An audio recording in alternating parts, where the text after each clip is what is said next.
Hey, Freddie Long. So check it out, man. So the ETX 1670, I've owned them both, and currently, I don't have those anymore, but I do have the ETX 90. And yeah, the optics on the 1670 pretty good for short focal length refractor. So this is what I call the mini Martonian right here. Checking out the moon. I got a 90 millimeter by like 500, so it's very short focal length versus the 102 millimeter. I think it's like an f8 or f11. I don't remember. But so this little guy, this is my project that I'm working on. It's a 50 millimeter by 360. And then this is my makeshift equatorial mount that I'm working on right now. So this spins right here like a Dob base, and then of course you can move it very easily to get to the moon or whatever you're looking at. This is a 8-inch ball.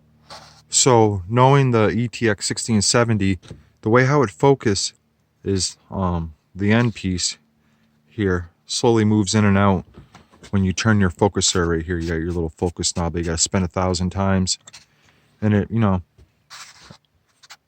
so when I don't know if truthfully if I would use an ETX 60 or 70 on a Martonian style.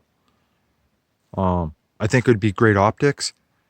It's just trying to create the OTA around the ball could be a little tricky, because so say this is your lens hood that moves in and out.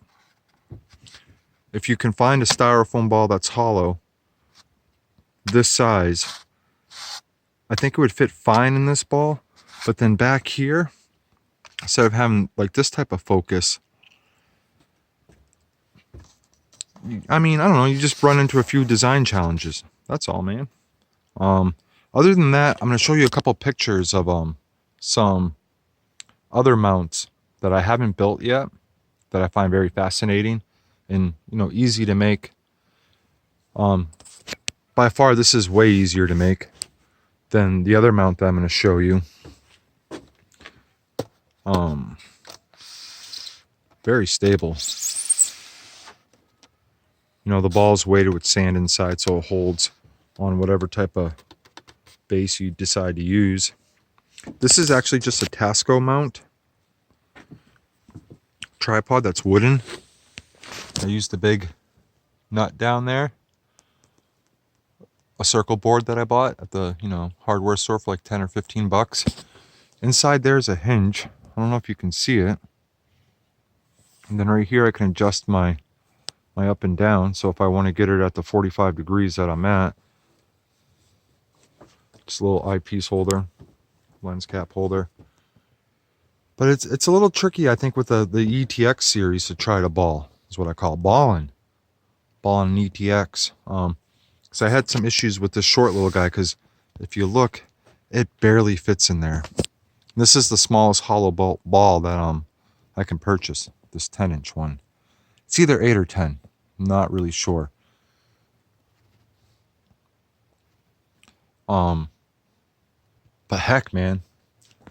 So this one right here, this 90 millimeter that I have, I do believe I would be able to fit this 90 millimeter possibly in a 12-inch ball, because I do believe this 8-inch ball is too small to fit the 90 millimeter in.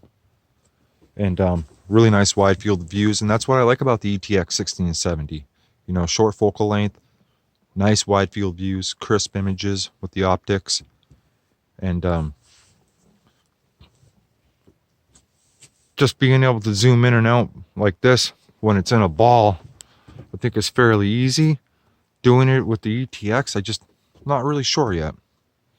I have an ETX 90 downstairs. However, that's kind of a different animal, because the focusing is pretty much in the same spot, and it's just about as long. Like the OTA itself isn't much bigger or smaller than a 60 or a 70. But yeah, I don't know. These are really simple to build though, and you can make them your own. This is just a box. wooden box. And that's a cheap tripod. I have to extend my cable a little bit wider to give it a little bit more stability. I cut it too short. But yeah, if you need any help or any just another brain to think about it, hit me up, man.